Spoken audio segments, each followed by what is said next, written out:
아멘. 저는 이런 감동스러운 이야기를 들었습니다. 축구를 몹시 좋아하는 아들을 둔 아버지가 있었습니다. 그 아들은 키가 작고 몸집도 약한 편이었습니다. 네, 축구를 너무나 좋아하는 거예요. 그래서 중학교, 고등학교 모두 축구부에 가입해서 공을 찼습니다. 그러나 축구를 좋아는 했지만 공을 차는 데는 탁월함이 부족해서 늘 후보 선수였습니다. 후보 선수들은 여러분 잘 아시겠지만 늘 물떠다주고 주전 선수들의 장심부름을 해야 했습니다.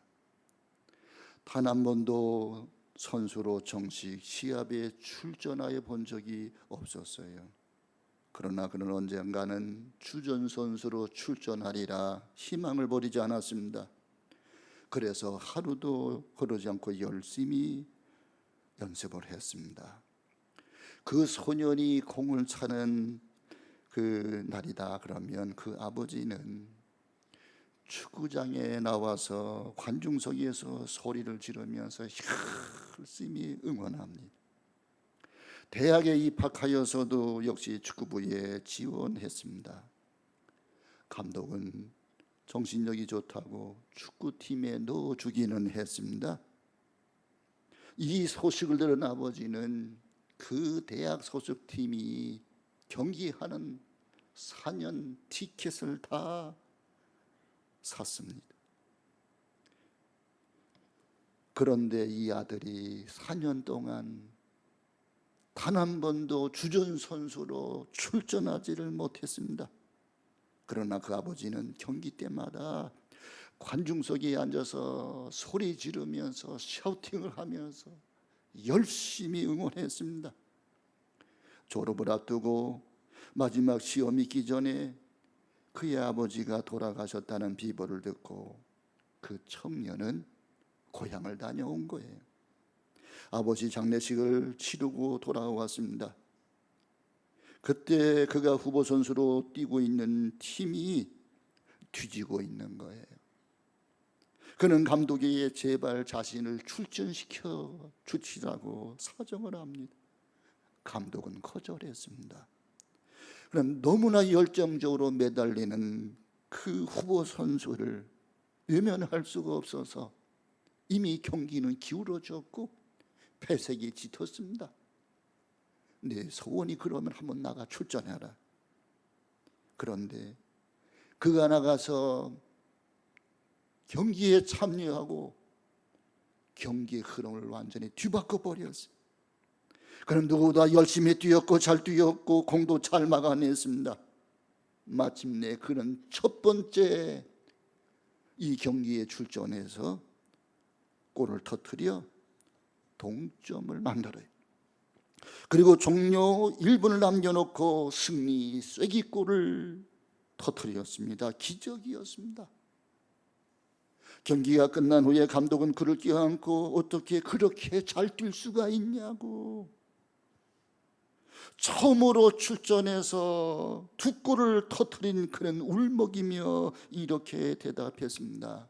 감독님, 우리 아버지는 사실 맹인이셨습니다. 제가 출전하는 것을 볼 수가 없습니다. 그러나 이미 장례를 치렀고 우리 아버지 그분은 하늘나라 예수님 편에 편히 쉬고 계실 터인데 우리 주님께서 이제 천국에서 볼 수 있도록 그의 눈을 온전히 하셨을 것이고 온전한 눈을 가지고 경기를 내려다본다고 여긴지라 저는 죽어라고 뛰었습니다. 그 후부터 그는 주전 선수가 되었습니다. 실업팀에 들어가서 명성을 높이게 되었습니다. 감독이 인정해 주니까 인생이 달라지는 거예요. 그런데 만왕의 왕 만주의 주 되신 예수님이 만나주시는 사람은 더 대단한 사람 아닐까요? 오늘 여기 본문의 말씀은 예수님이 기적을 일으킬 때 6번째 일으킨 사건입니다. 이스라엘 성전은 오직 한 분뿐이잖아요. 예루살렘에 성전이 있습니다. 성전 예루살렘은 높은 곳에 있습니다. 그러니까 이스라엘 전역에서 예루살렘은 올라가는 거예요.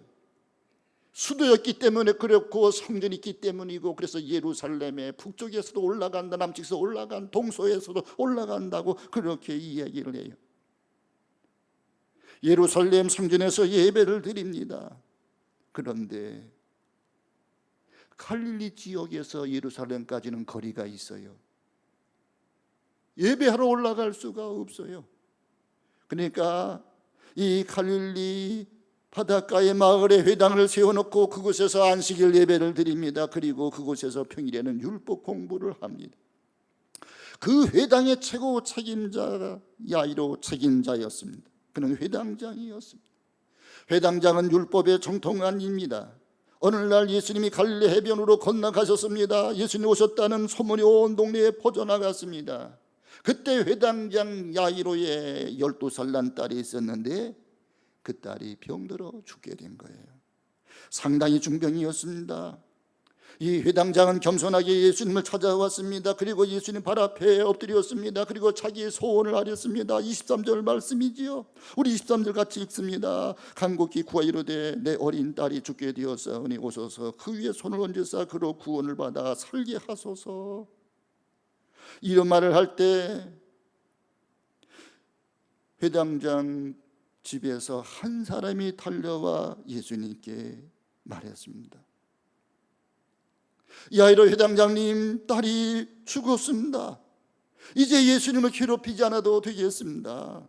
모든 것이 끝났습니다. 그들은 죽음을 끝으로 절망으로 보았습니다. 이 세상 많은 사람들이 그러잖아요. 죽으면 끝이다, 절망이다. 그때 예수님이 한마디 하셨습니다. 그게 36절 말씀인데요. 내려가서 36절을 같이 읽습니다. 예수께서 그 하는 말을 곁에서 들으시고 회당장이 이르시되 두려워하지 말고 믿기만 하라 하시고, 요 두려워하지 마라 믿기만 하라. 그리고 예수님은 베드로와 야고보 요한 3명 제자를 데리고 회당장의 집으로 갔습니다. 많은 사람들이 거기에서 슬피 울고 있었습니다. 심히 통곡하고 있는 중이었습니다. 예수님이 그들에게 말씀하셨습니다. 너희가 어찌하여 떠들며 우느냐? 이 아이가 죽은 것이 아니라 잔다. 개역 성경에는요, 헌화하며, 헌화, 꽃을 바친다는 얘기가 아니에요. 막 소리내서 떠들고 시끄럽게 하는 것을 헌화한다고 그래요. 무리들이 헌화하고 있었단 말이에요. 그런데 예수님은 두려워하지 마라, 믿기만 하라.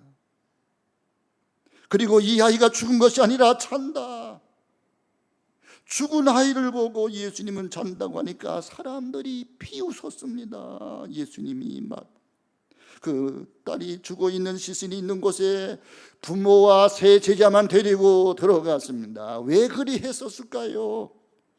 예수님께서 결정적으로 능력을 행하실 때는 불신자들, 비웃는 자들, 혼화하는 자들은 배제시켰습니다. 의심하는 사람들, 혼하고 떠들고 부신하는 사람들은 배제했습니다. 그리고 그 딸 야이로의 딸을 붙들어 일으키면서 말씀했습니다. 탈리다굼, 탈리다굼은 소녀 일어나라. 그랬더니 이 죽은 소녀가 벌떡 일어났어요. 모두가 놀랐습니다. 여기 본문에서 우리는 예수님이 만나주시는 사람은 어떤 사람인지를 볼 수가 있어요. 여기 본문을 가지고 시국작자가 연극을 꾸민다면 이런 등장인물들이 필요할 겁니다. 회당장 야이로, 12살 난 회당장의 딸, 그리고 예수님의 3명의 제자 베드로, 야고보, 요한, 그리고 장례식장에 온 조문객들입니다. 이 이야기 속에서 예수님 만나는 사람들 인물 성격을 분류하여 봅시다. 오늘 말씀의 제목은 예수님이 만나주시는 사람. 예수님 어떤 사람을 만나주실까요? 첫 번째, 예수님을 찾는 사람. 우리 한번 따라서 합시다. 예수님을 찾는 사람. 예수님은 누구를 만나주신다고요? 예수를 인정하고 존중하며 예수를 찾는 사람, 예수님 앞에 나오는 사람, 예수님은 그들을 만나주세요. 마태복음 7장 7절 이하의 말씀 보면 구하라 그러면 너희에게 주실 것이요 찾으라 그러면 찾아낼 것이요 문을 두드리라 그러면 너희에게 열릴 것이니 구하는 이마다 얻을 것이요 찾는 이가 찾아낼 것이요 두드리는 이에게 열릴 것이리라. 너희 중에 누가 아들이 떡을 달라 하면 돌을 주며 생선을 달라 할 때 뱀을 줄 자가 있느냐. 너희가 악한 자라도 좋은 것으로 자식이 줄 줄 알거든 하물며 하늘에 계신 너희 아버지께서 구하는 자에게 좋은 것으로 주시지 않겠느냐. 회당장이 예수님을 찾아왔어요. 회당장이 예수님을 믿는다고 하는 것은 스님이 예수님 믿는 거랑 매한 가지예요. 당시 유대교는 예수님을 배척했습니다. 회당장은 유대교주의자잖아요. 바리새인이잖아요. 율법주의자입니다. 저들은 율법을 행해야 구원을 받지, 예수를 믿는다고 구원을 받는다, 저들은 받아들이지를 못하는 거예요. 율법을 행함으로 구원을 받는다고 하는 저들의 나름대로의 구원관을 가지고 있는 이들이 유대인입니다. 그들은 율법을 생명처럼 여겼습니다. 그래서 예수를 믿어서 구원을 받는다는 스데반을 죽이는데 저들이 조금도 양심의 가책을 받지 않았고요. 스데반은 당시에 사내들인 공회의원이었습니다. 요즘 말로 말하면 국회의원이었습니다. 유대주의자들이 스데반을 돌로 쳐 죽일 정도로 유대주의는 율법주의에 광분했다 그 말이에요. 바울도 예수님을 믿기 전에는 사울에 있을 때는요 스데반 죽이는 데 앞장을 섰고요, 율법에 충성한다고 저 멀리 떨어져 있는 다메섹까지 대제사장 공문을 받아가지고 예수 믿는 사람을 잡으러 갔잖아요. 거기서 예수를 만나잖아요. 그 다음에 그의 인생이 달라지잖아요. 그런데 회당장은 율법을 가르치는 사람입니다. 그런 회당장이 예수를 찾아왔어요. 이것은 기적 중에 기적이고 예외 중에 예외입니다. 근데 예수님은 그를 기쁘게 만나주셨어요. 예수님은 예수님을 찾는 자들을 기쁘게 만나주세요. 우리는 요한복음 3장의 국회의원 니고데모가 밤에 몰래 예수님을 찾아오는 장면을 대하게 됩니다. 그는 사내들인 공회의원이었습니다. 그는 이스라엘의 선생이었고 또 부자였습니다. 그는 인생에 대해서 알고 싶은 게 많았습니다. 예수님 만난 무언가 자기 마음속에 있는 그러한 질문들을 속 시원하게 들을 수 있을 것만 같았습니다. 그래서 밤중에 예수를 찾아간 거예요. 낮에 찾아가면 다른 사람 이목이 좀 두려웠던 거예요. 감히 이스라엘 선생이 사내들인 고관이 목수 예수를 낮에 찾아가서 영생에 대해 물어본다는 것은 자존심이 상하다고 생각을 했던 것 같습니다. 그는 물었습니다. 라비요, 우리는 당신 하나님부터 온 사람인 줄 압니다. 하나님이 함께하지 않으면 당신이 이렇게 기적을 일으킬 수 있단 말입니까? 이때 예수님이 그에게 말씀합니다. 진실로 진실로 내게 이르노니 사람이 거듭나지 않고는 하나님 나라에 들어갈 수 없느니라. 근데 니고데모가 묻습니다. 사람이 거듭나다니요? 어머니 뱃속에 들어갔다 나온다는 말입니까? 내가 어머니보다 몸집이 더 큰데요, 어머니 뱃속에 내가 다시 들어갔다가 태어난단 말입니까? 이때 예수님께서 비유를 들어 설명해요. 바람을 비유로 설명합니다. 바람이라고 하는 실제가 있지 않냐? 예, 있지요. 눈에 보이더냐? 안 보입니다. 그런데 현상을 보고 알 수 있습니다. 그렇지, 알지. 바람이 임의로 부는 것처럼 성령으로 거듭난다는 것은 눈에 보이지 않는 사건이야. 물과 성령으로 거듭나야 돼. 그래야 하나님 나라에 들어갈 수 있어. 하나님 나라에 들어가려면 중생해야 돼. 거듭나야 돼. 이 영적 진리를 지금 예수님이 말씀해 주신 거예요. 그때 니고데모는 어느 정도의 깨우침을 가졌던 거예요. 예수님 말씀을 계속 곱씹어 보았던 거예요. 그렇게 예수에 대해서 알아가던 그가 마침내 예수님이 십자가 달려 죽으셨다는 이야기를 듣고요, 예수님 장례식에 참여합니다. 어느 누구도 재판을 받지 않고 판결을 받아서는 안 된다고 이렇게 예수님을 변호하면서 빌라도의 법정에서 공정한 재판이 이루게 될 것을 그가 말했습니다. 그런데 니고데모의 이러한 의지가 관철되지는 않아요. 그리고 예수님이 장사되었을 때 시체를 방부 처리할 모략과 침량 섞은 것을 33kg 가지고 찾아옵니다. 그 말씀이 요한복음 19장 39절 이하의 말씀이에요. 일찍이 예수께 밤에 찾았던 니고데모가 모략과 침량 섞은 것을 100리터라쯤 가지고 온지라. 이에 예수의 시체를 가져다가 유대인의 장례법대로 그 향품과 함께 세마포로 쌌더라. 이렇게 예수님을 찾는 자들을 예수님은 만나주시는 거예요. 예수님께서 십자가에 못 박혀 죽으시기 일주일 전에 예수님이 여리고를 내려가시는데 이제 여리고를 통해서 마지막 예루살렘으로 올라가고 계신 거예요. 근데 여리고에 살고 있는 삭개오라고 하는 이가 있었는데, 삭개오는 세리장이었습니다. 지금 말하면 세무서장입니다. 세금을 많이 거두어서 많이 착복했던지 그런 부자가 되었습니다. 그런데 키가 작았습니다. 예수님을 한번 보고 싶었는데 키가 작아서 볼 수가 없었어요. 삭개오는 문제가 생기면 문제를 푸는 사람이었지 문제 때문에 주저앉는 일은 아니었습니다. 그런데 예수님이 수많은 사람들이 다 예수님 주변을 옹이하고 모시고 하는데 예수님 앞에 뚫고 들어갈 용기가 나지 않아요. 그래서 저 멀리 있는 뽕나무 위에 올라갔습니다. 개역 개정패에는 무화과 나무라고 그렇게 되어 있지요. 거기에 이제 예수님이 지나가고 계시니까 예수님을 가까이서 내려다보고 싶어서 자기의 불리한 조건을 극복을 한 겁니다. 뽕나무에 올라가서 미리 가서 기다리고 있었던 거예요. 근데 예수님 그 자리에 와 오시더니 멈춰 서서 삭개오야 내려오라. 아니 예수님이 삭개오를 만난 적이 있습니까? 어떻게 이름을 아신대요? 예수님은 전지하신 하나님이시잖아요. 예수님은 모든 걸 아시잖아요. 삭개오야 내려오라. 그의 마음의 고민이 문제가 무엇인지 알아요. 그래서 그날 밤에 삭개오가 예수님 모시고 자기 집에 들어갔습니다. 예수님과 토론을 했을 거예요. 주로 예수님 말씀하셨고 삭개오는 듣고 들으면서 깨달음이 왔어요. 이렇게 돈을 모으고 살아가는 게 인생의 참된 가치가 아니구나, 그걸 깨달았던 거예요. 예수님이 시키지 않았습니다. 삭개오가 차창에서 말합니다. 예수님, 제 재산의 절반을 팔아서 가난한 사람들을 도와주겠습니다. 누구의 것이라도 토색한 것이 있으면 4배를 갖겠습니다. 그랬더니 예수님 뭐라고 말씀합니까? 오늘 이 집에 구원이 임하였도다. 내가 아브라함의 자손이다. 인자가 온 것은 잃어버린 자를 찾아 구원하기 위함이라. 이렇게 예수님을 찾아오는 사람들 예수님은 만나주세요.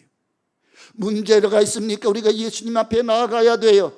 내 고민이 있습니까? 삶의 의미를 잃어버렸습니까? 질병이 있습니까? 우울증에 시달립니까? 예수님을 찾아가세요. 예수님 앞에 물으세요. 예수님 앞에 기도하세요. 예수님 만나주시고 해결해 주시고 치유해 주시는 주님이십니다. 예레미야 28장 11절 이하에 나 여호와가 말하노라. 너희를 향한 나의 생각은 내가 나니 재앙이 아니고 곧 평안이라. 너희 장래에 소망을 주려 하는 것 생각이라. 너는 내게 부르짖으며 와서 내게 기도하면 내가 너희를 들을 것이요 너희가 전심으로 나를 찾으면 나를 만나리라. 2001년 9월 11일 날 미국의 뉴욕 무역센터 빌딩을 폭격한 9.11 비행기 테러에서 인도 사람 수조 존 씨는 살아남습니다. 그는 자기의 여신상이 바로 내다보이는 사무실에서 일했습니다. 그날 오전 8시 48분 그가 팩스로 문서를 보내는 순간 첫째 비행기가 그의 사무실 위층을 강타했습니다. 건물이 크게 흔들렸고 천정에서 붓으로 이제 쏟아지기 시작을 했습니다. 그는 급히 직원들과 함께 계단으로 53층까지 내려가 남쪽 빌딩에서 일하고 있는 아내에게 전화를 했지만 아내의 응답이 없었습니다. 그는 기도하면서 교회에서 계단을 내려가다가 남쪽 빌딩에서 나는 복음을 들었습니다. 무역센터 빌딩을 벗어나는 회전문에 이르게 되어지자 남쪽 빌딩이 먼저 무너졌어요. 그때 그는 그와 함께 벽 쪽으로 쏠려 있던 사람들에게 말했습니다. 지금 여러분들이 예수님을 부르시면 천국에 갈 것입니다. 그러자 사람들이 막 도망치면서 건물이 무너지면서 예수 지저스 외치기 시작을 했어요. 바로 그 순간 요란한 굉음이 울리면서 수톤짜리 건물 파편들이 비 오듯이 쏟아졌습니다. 그는 마음속으로 빌었습니다. 주님, 저는 이제 주님 나라로 갑니다. 이왕이면 제게 좀 가벼운 파편이 떨어지게 하옵소서. 그리고 정신을 잃었다가 정신이 들어서 살펴보니 그의 몸은 쓰레기 더미 속에 파묻혀 있었고 자욱한 먼지 때문에 그는 질식할 정도였습니다.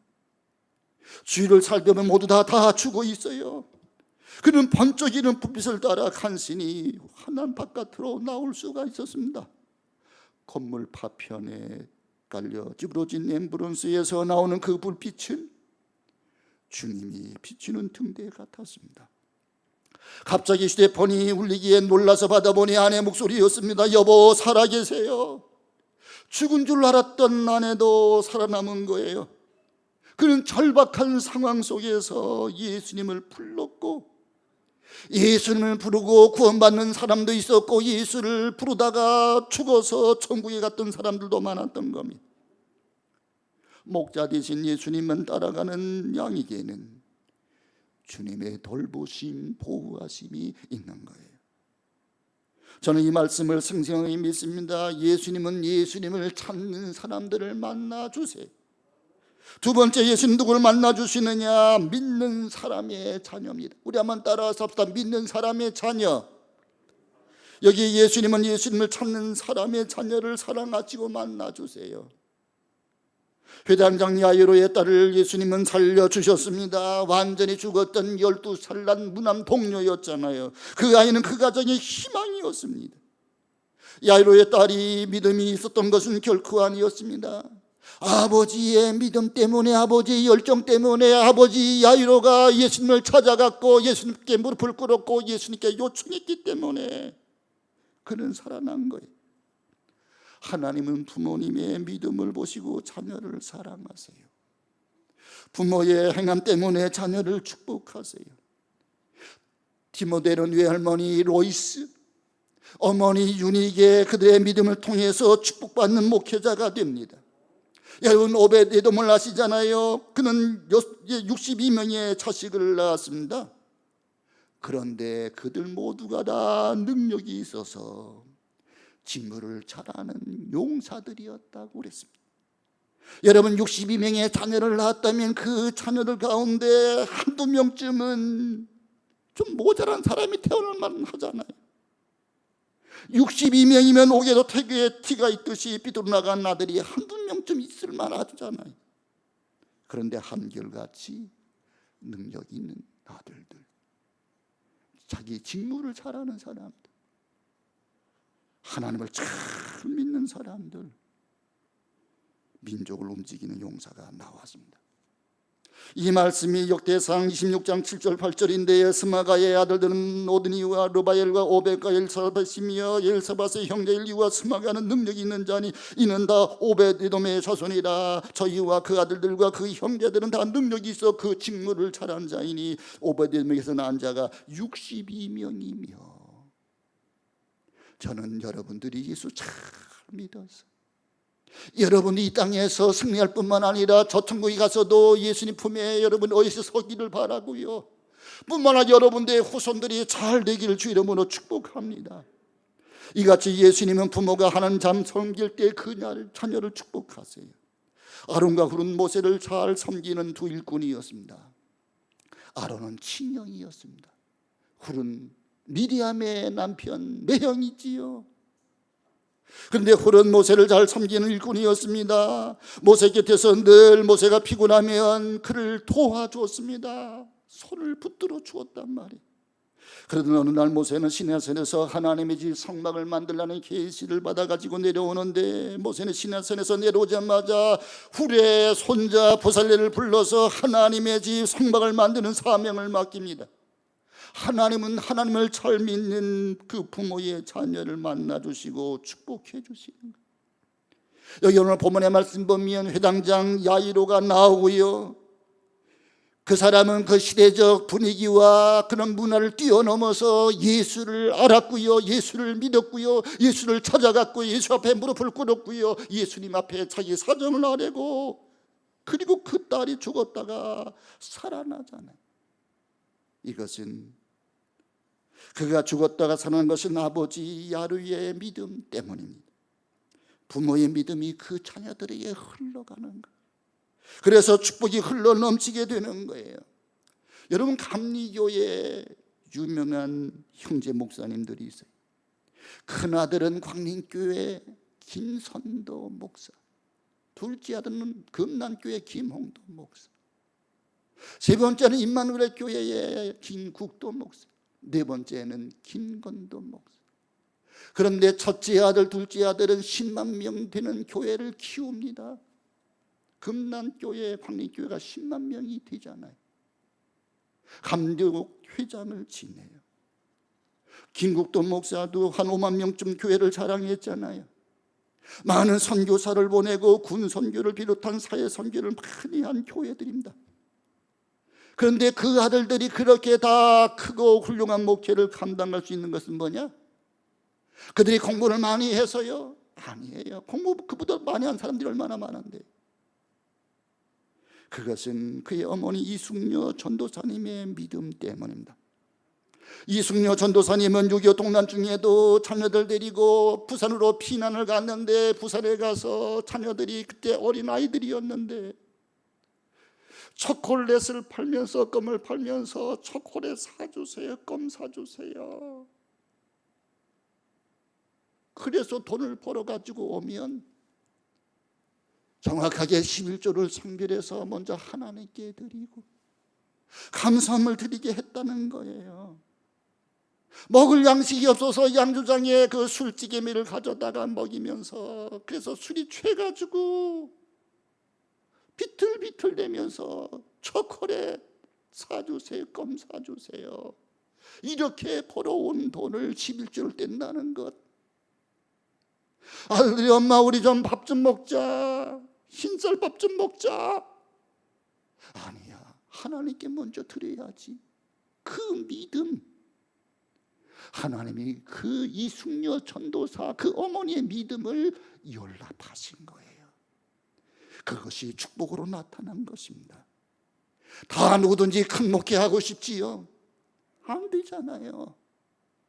그것은 하나님이 함께 하셔야, 하나님이 복을 주셔야 큰 목회도 가능한 것이지요.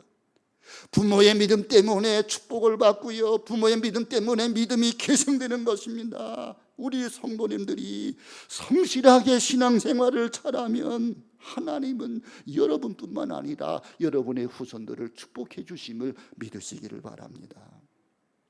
세 번째는 예수님 또 누구를 만나 주시느냐? 예수님을 위하여 일하는 사람, 따라서 예수님을 위하여 일하는 사람. 여기 예수님은 예수님을 위하여 생명으로 충성하는 사람, 그들을 만나 주세요. 여기 예수님은 야이로 딸이 죽었을 때 그 시신 앞으로 그 부모를 데리고 갔고요, 베드로, 야고보, 요한을 데리고 간 거예요. 왜 베드로, 야고보, 요한을 데리고 갔을까요? 다른 사람은 배제했습니다. 특별히 3명의 제자만을 데리고 다니시는 거예요. 예수님 위하여 생명을 바친 사람들이기 때문에 그들을 데리고 가는 거예요. 여러분, 교회는 누가 일합니까? 주를 사랑하는 사람, 헌신하는 사람, 그들이 10%밖에 안 돼요. 그들이 교회를 끌고 가는 거예요. 나머지 80%는요 냉담자들입니다. 10%는요 불평불명하는 자들이에요. 누가 교회 일을 하느냐? 믿음으로 충만한 사람들, 협력자들이 주의 일을 하는 거예요. 예수님은 예수님 일을 하는 사람에게 나타나셔서 지혜도 주시고요, 아이디어도 주시고요, 능력도 주시는 거예요. 하나님은 하려고 하는 자에게 할 수 있는 능력을 주시는 겁니다. 할 수 있거든요. 무슨 말이냐? 믿는 자에는 능치 못함이 없느니라. 나는 능력 주신 자 안에서 모든 것을 할 수 있느니라. 할 수 있고 하면 되고 해보자. 그런 사람들 통해서 하나님은 하나님의 일을 이루어 가시는 거예요. 하나님은 하려고 하는 자가 물질 봉사를 하는데 물질이 없으면 더 물질을 크게 축복해 주시고요. 예수님 나타나서 이렇게 말씀하실 것입니다. 내가 너의 물질로 하나님의 일을 하는 너의 모습 보고 너에게 큰 물질을 주마. 병고침을 받기를 원하는 사람에게 의사 선생님으로 예수님이 주시는 겁니다. 내 믿음이 크도다. 내 믿음대로 될지어다. 그래서 믿음의 현장에 믿음의 사람에게 주님은 능력의 주님으로 치유해 주시는 거예요. 예수님을 가장 귀하게 여기는 믿음을 가진 사람은 나사로의 가정입니다. 요한복음 11장 1절 2절에 이렇게 말씀하고 있습니다. 어떤 병든 자가 있으니 이는 마리아와 그 형제 마르다와 좋은 베다니에 있는 나사로라. 이 마리아는 향유를 죽게 붓고 머리털로 주의 발을 씻기던 자요, 병든 나사로는 그의 오라비더라. 마리아가 예수님 신방 오셨을 때에 자기가 결혼하려고 모아뒀던 그 자금, 이 나드 향유 300데나리온에 되는 그 나드 향유를 깨트려서 예수님 발에 부어드리고, 그것도 부족해서 자기의 긴 머리털로 예수님 발을 닦아내리면서 눈물로 그렇게 주님의 죽음을 준비했단 말입니다. 그때 가룟 유다가 그 값비싼 향유를 왜 협의하느냐? 믿음 없는 사람은요, 계산적으로 보는 거예요. 쓸데없는 낭비로 보는 거예요. 그러나 예수님은 거룩한 허비로 보신 겁니다. 이 사람의 행위가 계속 회자되리라.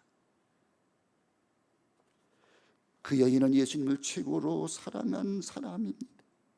그래서 예수님 그 가정을 자주 방문하셨고 신방하신 거예요. 물질이 있는 곳에 마음이 있고요, 반대로 마음이 있는 곳에 물질이 있는 거예요. 하나님은 하나님을 사랑하는 사람이 그 가정에 한 명만 있어도요, 그 한 사람을 보시고 그 가정을 축복해 주시는 거예요. 아브라함 가정에는 아브라함 한 사람 믿음이 있었습니다. 너는 본토 친척 아비집을 떠나 내가 내게 지시할 땅으로 가라. 그래서 아브라함이 하는 말씀을 듣고 이제 갈대우를 떠나 하란을 거쳐 가나안 땅에 들어가잖아요. 그가 이스라엘의 조상이 되고 믿음의 조상이 되잖아요. 노아는 하나님 보시기에 의로웠다고 했습니다. 하나님 노아 하나를 보고 노아 가정 전체를 구원해 주시잖아요. 나합의 가정도 마찬가지입니다. 이스라엘 백성들이 여리고를 점령하려고 할 때 하나님은 여리고에 있는 모든 사람들은 죽이지만 나합 가정의 창문에 붉은 줄을 매달은 그 가정은 살려줘라. 나합 한 사람 때문에 그의 온 가정이 구원을 받잖아요. 마리아 하나가 예수님을 최고로 여기는 믿음을 가지니까 나중에 나사로가 죽었을 때 예수님이 직접 오셔서 살려주시는 축복을 받았습니다. 나사로의 믿음이 어떤 믿음인지 성경은 전혀 말해주고 있지 않아요. 다만 그의 누나 마리아의 믿음, 마리아의 헌신을 기록하고 있을 뿐이에요. 그 믿음 보시고 나사로를 살려주신 거예요. 예수님은 예수님을 인정하고 아끼고 사랑하는 한 사람 때문에 예수님은 그 가정을 신방하시고 축복하시는 거예요. 어떤 사람이 미국 출장길에 샌프란시스코의 리츠 칼튼 호텔에서 하루 머물게 됩니다. 근데 서양에는 그 벽에가 크고 푹신하잖아요. 이 사람이 그게 맞지 않는 거야. 잠을 잘 이룰 수가 없는 거야. 그래서 프론트에 전화를 해서 좀 비교적 딱딱한 그런 벽에를 좀 구해다 줄 수 없겠냐고. 그랬더니 딱딱한 벽에를 좀 가져왔어요. 어디서 구해왔는지. 그래서 푹 잠을 자고 일어났습니다. 그 다음에 목적지는 참 뉴욕입니다. 샌프란시스코는 끝입니다. 뉴욕도 끝이잖아요. 그래서 비행기를 타고 몇 시간을 걸려서 뉴욕에 다시 출장을 온 거예요. 그래서 그 리츠칼튼 호텔에 다시 들어갔습니다. 그랬더니 거기 가보니까 어저께 베고 잠을 잘 잤던 좀 약간 딱딱한 벽이가 누워있는 거예요. 얼마나 기분이 좋은지. 왜? 자기를 인정하니까요. 호텔끼리 연락을 한 거예요. 손님이 거기로 간다 그러니까 이분은 좀 약간 딱딱한 벽에가 좋다고 그러니까 그 벽에를 준비해 주세요. 그래서 그 사람은 리츠칼튼 평생 고객이 되었다는 겁니다. 자기를 인정하고 존중해 줘도요, 좋아하게 됩니다. 예수님도요, 예수님을 인정하고 예수님을 존중하고 예수님을 사랑하는 사람들, 예수님께 충성하는 사람들, 그들의 후손을 복주시기를 원한다는 사실입니다. 예수님은 하나님이세요. 예수님은 구세주입니다. 예수님 못할 것이 없으신 분입니다. 예수님은 없는 것을 있게 하시고 죽은 자도 살리시고 병든 자를 고쳐내시는 전능하신 하나님의 아들로 이 땅에 오신 거예요. 이미 언급한 대로 하나님은 그 후레 손자 보살레를 하나님의 집 성막을 만드는데 탁월한 지혜와 재능을 주셔서 성막을 만들게 하시잖아요. 그를 부르셔서 지혜와 총명과 지식을 부어주셔서 성막을 건축하게 하시잖아요. 그래서 보살레는 유능한 일꾼이 된 겁니다. 예수님은 하나님 일을 하려고 하는 사람에게 나타나 만져주세요. 또 예수님은 또 누구도 만나주시느냐. 마지막 네 번째입니다. 비웃는 사람도 만나주세요. 다음 따라 비웃는 사람. 여기 예수님이 같이 예수님 만나려는 사람을 만나주시는데 믿음의 부모를 두고 있는 자녀도 만나주셨잖아요. 예수를 위해서 일하는 사람 만나주셨잖아요. 그런데 예수님은 예수를 비웃는 사람도 만나주세요. 예수님이 회당장 집에 들어가셨을 때에 야를 딸이 이미 죽었습니다. 예수님 그때 이렇게 말씀하셨습니다. 이 아이가 죽은 것이 아니라 잔다. 예수님 이렇게 말씀하셨더니 사람들은 예수님을 비웃었다. 돈 사람 같다. 미친 사람 같다. 죽은 아이를 보고 잔다고? 웃기네. 얼마나 비웃음거리입니까?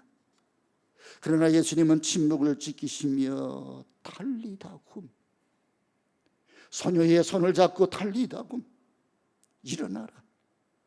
예수님은 예수님 비웃는 사람에게 나타나셔서 예수님이 참 하나님이심을 보여주시는 분이에요.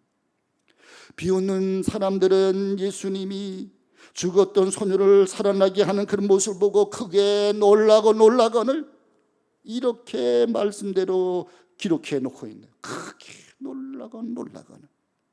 예수님을 사랑하는 사람들은 축복을 만나 주시지만 예수님을 비아냥거리고 비웃고 조소하는 사람들에게는 주님이 책망으로만 만나 주신다는 거예요. 예수 믿는 자들에게만 일꾼에게 만나는 분이 아니라 책망할 분에게도 주님은 나타나서 책망으로 만나 주신다는 거예요. 하나님은 빌라도의 아내에게도 꿈에 나타나셨고요, 바로 왕에도 꿈에 나타나시잖아요. 성전을 헐어버리고 이제 예루살렘을 초토화시켰던 로마 장군 타이터스는 로마에 가서 환호한 로마 사람들에게 이렇게 연설했습니다. 로마 시민 여러분, 나는 지금 예루살렘에서 돌아오는 길입니다. 예루살렘 성전을 다 파괴시켰고 그 속에 있는 금을 다 모두 가지고 나왔습니다. 유대인의 하나님은 하전에서는 강한데 육전에서는 약한 분입니다. 홍해 전쟁에서 하나님은 바다를 가르셨다고 하는데, 요단강도 건너가게 하셨다는데, 그런데 육지에서 하나님의 집을 가루로 만드는데 꼼짝 못하더이다 그러면서 자기를 드러내고 의기양양했습니다. 바로 이때 로마 장군 타이터스에게 하나님이 나타나셔서 내가 가장 작은 미생물로 너를 죽이리라. 그러더니 모기가 코 속으로 들어갔는데 코를 통해서 머릿속에 들어가 죽게 했다는 기록이 남아 있습니다. 예수님을 비웃는 자들도 만나 주시는데 심판의 주님으로, 책망의 주님으로 만나 주시는 거예요. 우리는 어떻게 주님을 만나야 되겠습니까? 예수님을 찾는 사람으로, 믿는 사람의 자녀로, 예수님을 위해서 일하는 사람으로 칭찬받고 상급받고 멸류관 받는 주님으로 만나될 줄로 믿습니다. 바라기는 우리 성랑교회 모든 성도들이 예수님이 만나주시는 사람, 그래서 우리가 예수님을 찾는 사람, 믿는 사람의 자녀, 예수님을 위해서 일하는 사람이 되셔서 예수님 만나주셔서 사랑받고 축복받고 가치있고 의미 있는 인생을 살아가는 저와 여러분 되시길 주의 이름으로 축원합니다.